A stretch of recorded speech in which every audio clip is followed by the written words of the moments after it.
Atëre, ishim duke diskutuar edhe jashtë kamerave, inxhinier Meçe po thonit. Do me thënë, kemi autostradën Thuman-Kashar. Juve e sollët në vëmendje, dhe faleminderit që e sollët, ne sollëm grafikun e dytë që kemi përgatitur vetëm për këtë autostradë. Pse e sollëm? Sepse ka siguruar vlerësimet maksimale të raportit të komunitetit të transportit të Bashkimit Evropian. Me qëse u folë këtu për koston e ndërtimit të rrugëve, do të dallojmë rrugët që bëhen me koncesion me rrugët që bëhen në buxhet shteti. Sepse rrugët në buxhet shteti i nxjerr shteti direkt dhe llogaritet kostova me parat që nxjerr shteti. Rrugët që bën koncesionari llogariten me marrje kredie.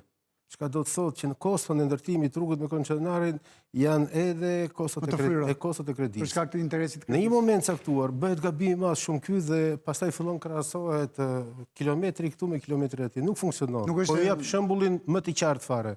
Nëse rruga Durrës-Kukës u llogarit diku 600-700 milion euro e kryer në momentin e parë, sot ka arritur 1.4 miliard euro. 1.4 miliard? 1.4 ka arritur, ka qenë 1.2 miliard si kosto, pastaj sot ka arritur 1.4 miliard. Pse? Kostot e mirëmbajtjes, do vit 50 milion. Jo vetëm mirëmbajtja, s'është mirëmbajtje, janë kreditë që vazhdon në sot e kësaj dite ti paguash. Përqindjet e interesit të kreditit. Sepse në një moment u thajnë nxori buxheti i shtetit dhe u mbyll me 600, por buxheti i shtetit i mori kredi. Dhe aty u mbyll buxheti i shtetit, në fakt kredit po paguhen sot. Që do të thotë, ne harrojmë këto kredi që janë kostot shtuara mbi të, kur vjen te koncesionari, kur jep vlerën, siç e pati atje 200, nën kupton vetvete 226 milion euro plus koston përgjithëve të interesave të kredive që do shtirë. Dhe kjo duhet sqaruar mjaft mirë për qytetarët sepse abuzohet dhe kjo është abuzimi i madh që bëhet tashmë edhe historikisht në politikë. Jeni dakord me këtë abuzim dhe realisht duhet ta sqarojmë që nuk mund të krahasohen një rrugë e përballuar, siç po thoshte inxhinier Meçe. Nuk jam dakord. 100% me paratë taksave tona, me një rrugë të dhënë me koncesion. Si financier nuk jam dakord me këtë, sepse kjo është kosto maksimale që mund të sigurosh ti ndërtimin e një rruge, po të ishin bërë kushtet e tenderit dhe mundësitë e kontraktimit në kushtet më transparente e më të madhe të mundshme, atëherë është mund të gjendeshin financime shumë herë më të lira se sa ajo që ka siguruar koncesionari. Pra, në këtë rast, problemi nuk qëndron të... Po sigurisht, për të bërë një transparencë dhe për të siguruar financime më të lehta dhe më të lira, më mirë të harxosh 6 muaj një vit kohë për të kryer këtë lloj procedure se sa të paguash kosto 2 herë më të mëdha për një shpejtësi që do ta mbarosh rrugën 6 muaj ose një vit përpara. Pra, sepse kostot mundësitë financiare për të siguruar 200-300 milion euro në tregun ndërkombëtar me financime shumë herë më të buta, 5-4%, 6%, janë shumë më të kollajshme se sa financimet që do të vinë nga përmes sektorit bankar shqiptar, i cili ka kredi shumë të rënda dhe komponentë shumë të mëdha financiare dhe garancish që janë kosto shumë të mëdha për firmat shqiptare që marrin kredi në banka tregtare. Zoti Sefa, jeni dakord me këtë?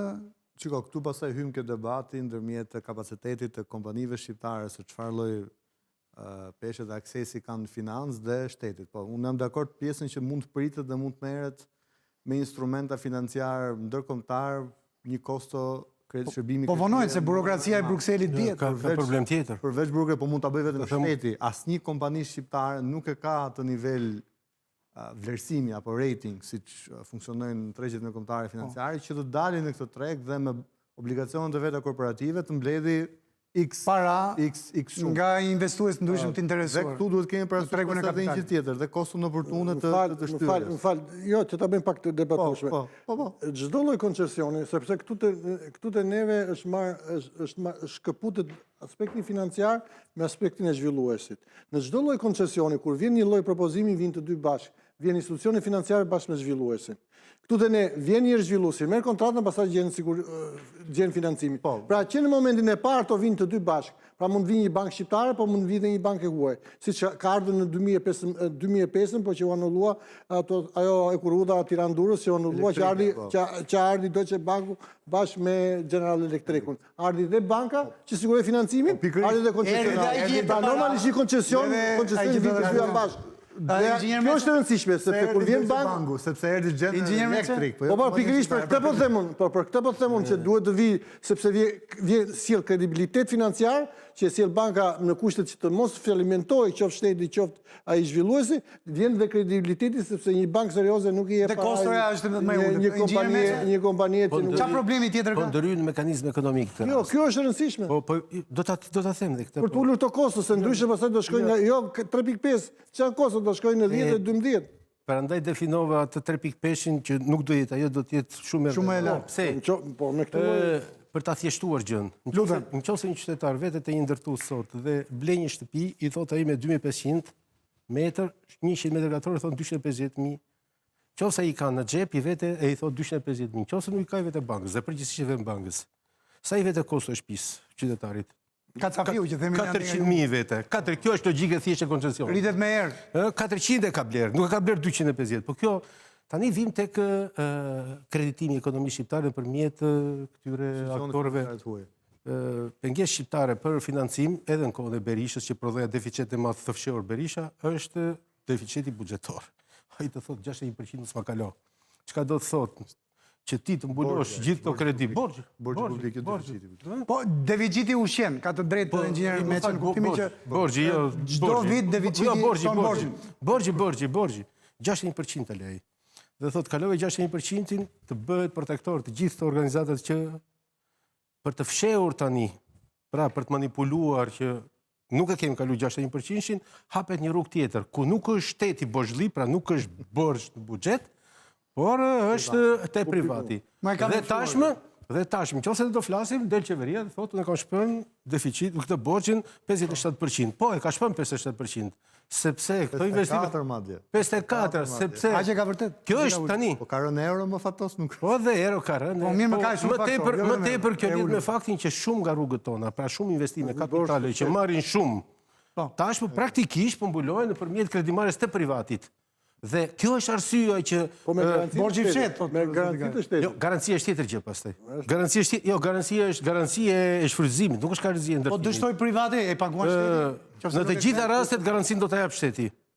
Po garancia është kredi, është një lloj sikur ta ketë paguar. Mirë, por në qoftë se po të them unë në rrugën e Kuksit u diskutua garancia, asnjëherë s'e kanë marrë garancinë ata sepse intensiteti qarkullim në rrugën e Kuksit ishte kaq. E njëjta gjë ka qenë edhe me Rinasin, se atje ka patur, por u rrit intensiteti dhe 2 vjet e fundit intensiteti i trafikut në rrugë është dyfishuar, referuar për llogaritjeve që kanë bërë. Dhe këto janë garanci. Unë garancinë në çfarë do lloj koncesioni është numri 1. Domethënë logjika e parë, çdo koncesioni është garancia që jep shteti, se në fundit e fut në risk atë tjetrin. Ndryshe nuk të hyn. Nuk të hyn. Kështu që garancia kryesore në koncesion është që shteti nuk do të duplifikojë ato rrugë ose ato raport. Ky është një lloj garancie që jep shteti. Pra nëse do të ndërtosh një autostradë, në atë vijë ti nuk do të lejosh një rrugë paralele apo një rrugë. Jo, do të ndërtosh, është kushte. Jo, në parim të kishen fushkruj tani bën namin ata. Ç'pun ke ti thotë, ti bëj autostradë më le rrugën mua. Është kushti numër 1, çdo autostradë do më mos rrugën krah. Jo, flas kur jepet të lë njëri për rrugë. Në koncesion nuk të lejon të siguron të mos kesh një rrugë të dy paralele, jo paralele rajonale, atë po. Edhe s'ka logjikë ekonomike 2 rrugë ku autostradë është privat tjetër që ta bëj. Se merr njëri përsipër atë është kur doj. I lutem regjis grafikun 4, duam të flasim për korridorin e 8. Inxhinier Meçi u shpreh, faleminderit regjis, ja ku e kemi, u shpreh se korridori i 4-t u bllokua. U bllokua për një periudhë të gjatë kohe. I 8 u bllokua. I 8, më falni, jo korridori 4. Ju kërkoj ndjes korridori 8 sepse ai është ku kalon një pjesë e madhe në vendin ton dhe është bllokuar tani është bllokuar dhe po financohet. Inxhinier Meçi, ja ku po i lexojmë si kanë ecur. Janë 4 lotet Elbasan Qafan, që është pjesa kryesore e korridorit 8 rrugor tek ne. Përfunduar loti i parë, loti i dytë 80%, 60% e punëve në lotin e tretë, lotin e katërt, ende domethënë jemi në përqindjet e para. Në gjykimin tuaj kemi ecur mirë apo mund të ecim dhe më shpejt? Çfarë do të bëhet? Për ne interesi kryesor strategjik është që kjo pjesë e korridorit 8 të mbarojë sa më parë. Atëre, teknologjikisht është shpejt, është shumë shpejt, por unë nuk jam dakord që të ecë ka shpejt. Sepse rruga është një proces ndërtimor që kërkon kohën e vet. Sepse ju thash, në rrugën e Thumanës, që ka ankesat e zakonshme, në momentin kur ke urë dhe ke rrugë, janë prodhuar ato goditjet. Pra, shtrati ose trupi rrugës ka rënë, ura nuk ka rënë. Dhe kjo është shumë serioze, aq më tepër kur jep 140 km ose 130 që është atje. dhe është e rrezikshme. Çka do të thotë që shteti urgjentisht do të ndryjë atje, të detyrojë kompaninë që të marrë masat sepse është e rrezikshme më tepër sa të ndryshon cilësia. Pse ndodhi një gjë e tillë? Ajo rrugë u bën kohë rekord, unë jo pa qëllim thash u bën kohë rekord. U ndërtuan male të tëra, të cilat çdo ndërtues e di mjaft mirë që pësojnë ulje fizike, që është fizike, që nuk varet absolutisht. Ngjeshet, është një pallat që ngjeshet. Pra, ngjeshet, por njëkohësisht edhe nga forca dhe nga goditja dinamike, betoni nuk ulet, rruga ulet, kjo dihet. Për këtë arsye, rrugët gjithmonë i nështrojnë një procesi gati 1 vjeçar të kalojë një cikël stinor, që të kalojë dhe dimrën dhe verën dhe vjeshtën dhe njëkohësisht edhe goditjen. Një lloj kolaudimi. Që çfarë bën? Gjithë këto shtresa pësojnë atë uljen dhe ti ke kohë që ti mbushës. Në këtë periudhë nuk vendoset shpesia 130 në orë, po vendoset shpesia 80-60 në orë, vetëm për të garantuar dhe lëvizjen, që është e domosdoshme, sepse ajo ishte shumë urgjente, jo keni parasysh çfarë trafiku prodhohej në atë zonë dhe ishte domosdoshmëri. Dhe çliroi për të vërtetë. Çliroi në mënyrë të ndjeshme. Por duhet kemi parasysh këtë që quhet element teknik. Në qoftë se kjo rrugë u ndërtua komplet me çakëll, dhe është ndërtuar komplet me çakëll, domethënë gjithë fushkruja edhe kruja zbarkoi në trupin e rrugës, ajo rrugë atje ka probleme, shumë probleme gjeologjike. Se janë formacione të cilat nuk janë kaq qëndrueshme dhe nuk janë kaq ka shumë ujë të tokson, ndoshta është dhe u i shkritur ka shpate, ka formacione shkëmbore të shkatruara, po mos i futemi se se devijojmë. Dalim shumë teknik. Jo, lutem, ta mbajmë këtë pjesë. Ndërsa për devijimin ti the u bllokua dhe ti the u bllokua, në fakt unë thash jo u bllokua. Pengua. U sabotua. Sepse kemi një rrugë që është Qukës Qafploq, që unë nuk e di kush zot do të marrë përgjegjësi që 300 milion euro janë hedhur në një rrugë që s'ka absolutisht asnjë vlerë dhe është me kushte jashtë çdo lloji standardi. Ajo rrugë atje. Ajo ishte devijimi i korridorit 8. Prandaj thash korridori 8 tani po e shoh që po bëhet. Sabotimi ishte ajo rrugë.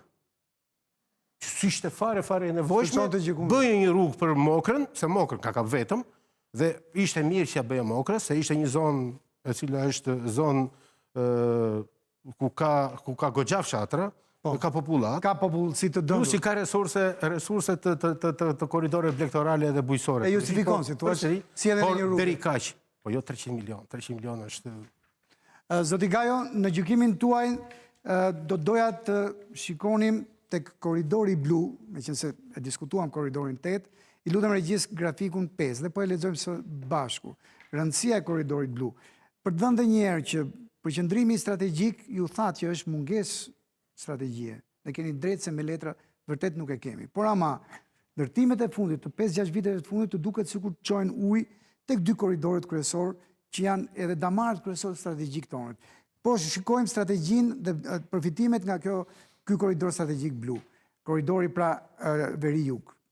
Pjesë e rrjetit evropian të ndërlidhjes TEN-T, nxit rritjen ekonomike dhe sjell më afër rajonin me BE-n, sepse vjen pjesa e Malit të Zi dhe pastaj pjesa poshtë që lidhet me Greqinë, lidh Malin e Zi, Shqipërinë dhe Greqinë me unazën mesdhetare të turizmit, që sot ndalet deri në jug të Kroacisë. Përmendi inxhinier Meçi që në fillim që ka ngelur TEN-T-ja me rrjetin e plot në jug të Kroacisë. Lehtëson lidhjen me Kosovën, pra është një korridor që jep frymëmarrje edhe Kosovës, dhe afron ndjeshëm veriun me jugun e Shqipërisë, që është interesi jon kryesor i brendshëm. Jeni dakord me këto? Unë jam shumë dakord se është një korridor shumë i rëndësishëm, se përmirëson gja infrastrukturën për gjatë Adriatikut, pra nxit turistët evropianë dhe mallrat të kalojnë për gjatë gjithë Adriatikut nëpërmjet korridorit të Danubit të Kroacisë, dhe vinë deri në Dubrovnik, Malzi dhe kalojnë në Shqipëri. Problemi është nëse në Shqipëri neve prej shumë kohësh nuk kishim ndarë mendjen se nga do kaloj korridor. Se përgjithsisht Kroacia për shembull e shmangu këtë lloj korridori nga vija bregdetare. Se tha mua nuk më intereson që fluksi i mjeteve kryesore dhe transportit të bëhet përgjatë vijës bregdetare, sepse më intereson që vija bregdetare të zhvillohet në mënyrë më graduale dhe të mos ketë atë lloj trafiku dhe atë lloj. Ishte interesat e brendshme. Ndërsa tek neve gjithmonë rrugët kanë qëndruar të shkojnë drejt Bregdetit. Pra, ne na intereson të zhvilloshim një autostradë dhe na zhvillohet në autostradë për gjatë afër vijës bregdetare që të marrim këtë floj fluksi të sjellim bregdet, apo të zhvilloni në pjesën më malore, në pjesën e Beratit, në pjesën në tjetër të Tepelenës, të Mokrës, që gjithë të fluks transporti ta shmangnim nga vijat kryesore ose nga zonat bujqësore dhe blegtorale dhe të potencialet të turizmit dhe ta zhvendosim. Prandaj një periudhë kohe dhe ne vazhdojmë me segmente sepse rrugë rurale. Bashkimi Evropian tash shikon si korridor të rëndësishëm korridorin Dukat, Llogara, shkuar deri në Saran. E konsideron korridor blu. Është i rëndësishëm për ne që gjithë trafikun evropian ta sjellim në për këtë lloj korridori, në parim siç po e sjellim në lloj drejtimin e zhvillimit të automjeteve. Pra ne na interesonte të zhvillojmë një korridor i cili të largoheshe nga zona bregdetare dhe të vinte në zonën më malore dhe të ndihmonte pjesën e brendshme dhe kjo të bëhej në mënyrë të harmonizuar dhe me zhvillimin e këtyre rrugëve dhe të autostradave në mënyrë që të vi dhe të mos krijohej një lloj dublimi të fondeve, qoftë nga fondet e projekteve nga banka botërore apo nga donatorët e tjerë që kanë dhënë, me fondet tash që po përpiqemi të japim me koncesion për të përballuar këtë lloj koncesioni. Zoti Seva, ju kishit diçka për të thënë lidhur me këtë argument? Shiko, kur është planifikuar në fillim kjo pjesë, ideja është që korridori Adriatik-Jonian do lidhte Kakavin me Muriqanin dhe do mundsonte të paktën letër Gjirokastrën në Shkodër në më pak se 4 orë, rreth 3 orë gjysmë, 3 orë 40 minuta, siç ishte ideja fillestare. Dhe gjurma nga e cila do kalonte, një ndër efekt ekonomike pak që mund të themi. Një ide ka qenë nga përmeti dhe nga Po, kjo është ajo që u zgjodh nga BE-ja, kjo është ajo që u preferuar nga BE-ja, sepse kishte një kuptim pse Kakavia, sepse lidhte shumë dhe me portin e Selanikut, i cili është një port kryesor për mallrat që vijnë kryesisht nga lindja e largët. Jepte edhe një damar këtej. Jepte edhe një damar këtej, përveç damarit që ato kanë nga Beogradi drejt Hungarisë. Dhe jepte edhe një dalje këtej drejt Beograd, Niš, drejt Francisë dhe Austrisë për të Triestës. Por, gjurma nga e cila kalon, jep akses e disa zonave që akoma në Shqipëri kanë nevojë për më shumë akses, siç mund të jetë për shembull Darzeza, Pishporo, Grykderdha e Semanit, të cilat janë zona ku pritet zhvillohet edhe më tepër. E rigjallëron, si thua atë zonë. I rigjallëron. Ka një bregdet mrekullueshëm, Darzeza, Pishporo.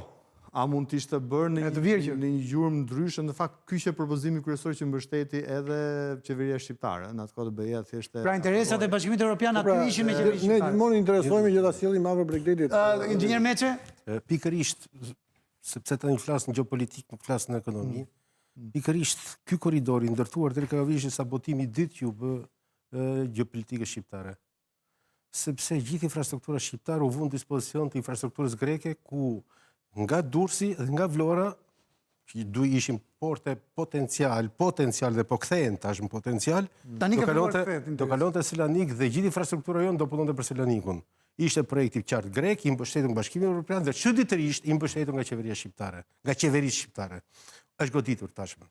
Tani duhet të kuptojmë një gjë. Shqipëria është gati një trup njerëzor, si formë, po ta shikosh. Ku gjithë pjesa lindore e saj janë vargmale, të cilët nuk të lejon të ndërtosh në atë pjesë. Do ti, gjithë ndërtimin e autostradës do ta bësh në pjesën dhe po ta shikosh, qoftë në Laç, që është pjesa fundore, dhe vazhdo gjatë gjithë bregdetit, tani, prioriteti kryesor, ose mirë them, benefiti kryesor që ka kjo rrugë. Pse Kroacia si zhvilloi? Ta mbaroj inxhinier. Do ta them. Zoti Gajo, ta mbaroj inxhinier Meçe. Meqense më the pjesën e argumentit të korridorit blu. Kroacia në vetvete del nga mali e bie direkt në det. Kështu është. Kështu që asaj se ndërtoi atje, se ndërtoi këtë. Se Alpet Dinarike këtej. Për të mos thënë që Kroacia ka ndërtuar infrastrukturën e turizmit dhe ka bërë një tipologji turizmit. Ne jemi në ndërtim turizmit. Dhe i vetmi resurs sot, i cili do të jetë nga resurset kryesore që ka Shqipëria, është turizmi. Dhe i kemi në të gjithë këto territore, që gjithë bregdeti jonë pa përjashtim, i shmangin çik momentit tani që është i kontaminuar tmerrsisht nga mbetjet e tmerrshme që vijnë qoftë nga mati, qoftë nga vjosa, qoftë nga brurjet jashtëzakonshme dhe ato i infektojnë absolutisht terrenin dhe njëkohësisht të gjithë lagunat që ne kemi buzdetit tashmë janë të kontaminuara, por ato në qoftë do të vesh atje janë potenciale të jashtëzakonshme turistike. Kështu ka qenë Turqia në zonat bregdetare, i është futur, i ka ndryshuar. Ne resursin kryesor sot kemi Rivierën. Kemi Rivierën tonë që fillon nga Karaburuni, po them nga Karaburuni, njëre pjesën këtë. Ka patur një strategji të jashtëzakonshme, këta them tani këtë, ka patur strategji të jashtëzakonshme greku për ta Blokuar. Jo vetëm për të blokuar, për ta devijuar gjithë skemën e zhvillimit të turizmit në këtë zonë. S'pati që t'i bëj Saranda zhvillua. Dhe vazhdoj përsërit, po Saranda ka mbaruar, është bërë geto. Sot Saranda dhe Ksamili është bërë geto, zotëri, geto turistike. E tërheq vetëm resurs tjetër, tërheq deti, po në qoftë do ta shohësh në analizë të një resursi turistik modern, ka mbaruar ajo. Ajo ka mbaruar. Ti në Ksamil nuk vete dot, se s'ke ku të lëvizësh, s'ke ku ve makinë, shkon në Sarandë. Nuk vendoset as makinë dhe nuk ka një rend urban fare. Do të thënë, në qoftë se do të shohësh modelin e shkatërimit, turizmit në Shqipëri, shko në Sarandë deri në Ksamil. Deri në Ksamil. Ndërsa nga Saranda deri në tani unë jam shumë i shqetësuar se edhe në Green Coast ka probleme serioze, në gjitha zonat atje, në Palas. Që po mbipopullohet me përmasa të çuditshme, se tani janë gjithë në eufori, por nesër deri do shohin që s'kan det më. Sa kush do vete, ku do vendet. Është mbipopulluar e zonë. Ndërkohë kur ne kemi një territor që mund shpërndahet. Por ti kthehemi koridori jon bluja, në thelb ka pikërisht bërjen aktive sa më shpejt jetë e mundur e këtij resursi që është resursi jashtëzakonshëm për Shqipërinë dhe është e vetmja mënyrë për të kaluar. Nuk kalon dot krahun tjetër ande. Është e vetmja mënyrë, po e lëm këtu edhe pjesën e dytë, se jemi në fund të pjesës së dytë, do t'i kthehemi pak minutave pushim për mesazhet publicitare dhe pjesën e tretë të fundit të bisedës sonte miq.